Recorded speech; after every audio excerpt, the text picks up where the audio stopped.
Welcome back to Brush Up Your Game. And today, Miss Marvel. Now, Miss Marvel is a character where I want to like her. I do. But her symbols. Oh, her symbols. Two heroics, four moves, seven punches.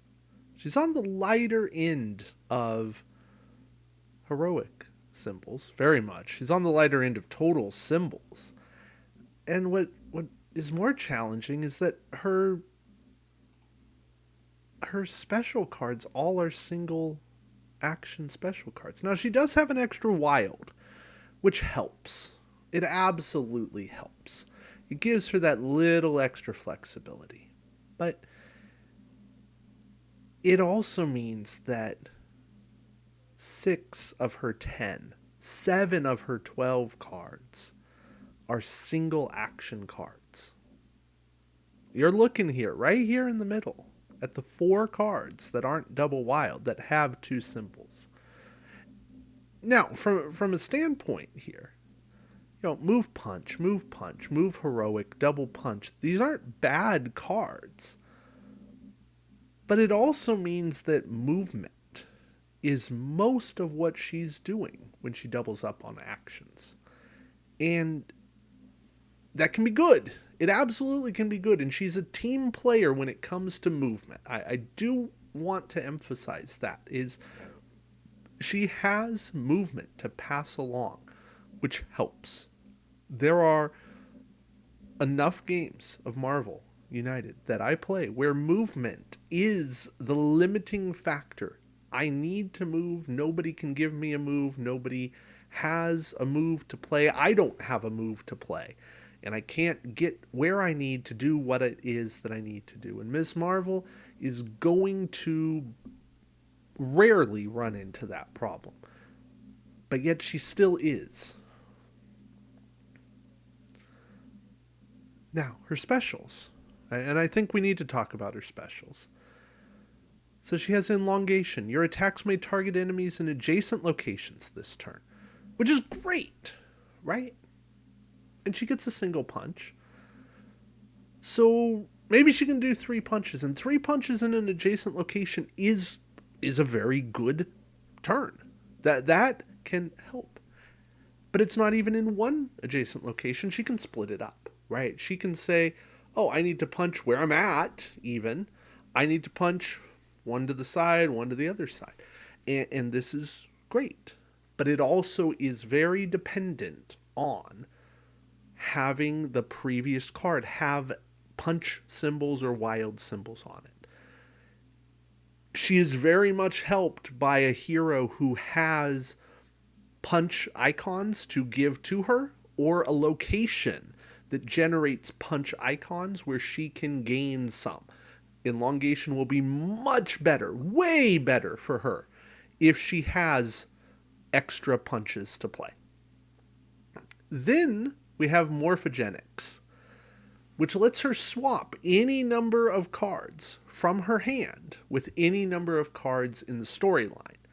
Again, this can be very useful, but it needs to come out late. This needs to be a card she plays very late after she's played her double wild, maybe elongation, maybe her other special, maybe some of her doubles. And she's sitting on a hand of these singles. And she can swap those singles into play, never having to waste those singles and get back better cards. But then she has to hope that she doesn't take damage. So there's something here, but it feels like she's just kind of this hope. She needs hope for things to go well, but she doesn't have anything to actually help her do it well, to help generate her play. I don't know. It's a challenge to me. I still like it. I still like her character ability. Then we have her last special, Appearance Alteration. Count all action symbols as wilds this turn. But this is the card that gives us the wild.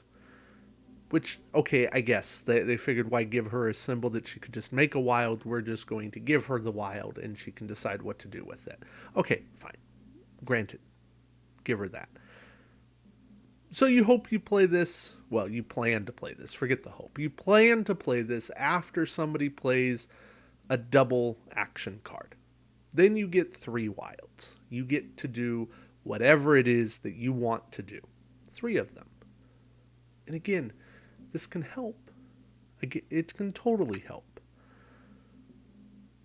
But does that feel like the best move that you could possibly do? It's okay. It's absolutely okay. And she's passing along a wild symbol, which helps. Don't get me wrong, it helps.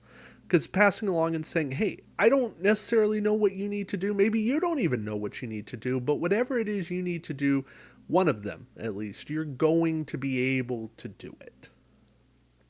And from that standpoint, she does a decent team play. I would say Miss Marvel is an okay team player. But if you notice, I'm using words like decent, okay. She's not the strongest character, but she's a fun character. I'm happy to play her from time to time, but I'm going to want to play her thematically.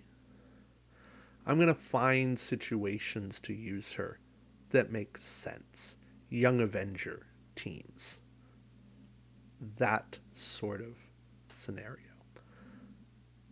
She doesn't make much sense outside of that, to me. I like the punching she brings. She's a very punchy character. She has the move to support it. And she kind of suffers from the notion of if you have high punch, you have low heroic. And I still long to see the slightly high punchy character with the slightly high heroic character. I know that they're out there. We'll cover them at some point, I'm sure. But Ms. Marvel is not that character yet. I still think there's ways to play her usefully. She brings something to the team. Don't discount Morphogenics. Being able to use good cards twice. I know some people swear by locations that let you swap one card from the storyline and do that over and over and over again and play really good cards again and again and again. Well, Miss Marvel lets you trade out up to 3 cards at one time. That can be a massive play. So, she has potential. She absolutely has potential, but I fear that she is much more swingy in the order that she draws cards than many other characters. That's my take on her. I think she's good though. I think she's got at least potential. So, all right. Thank you all for watching. Until next time, keep brushing up your game. Take care, everybody.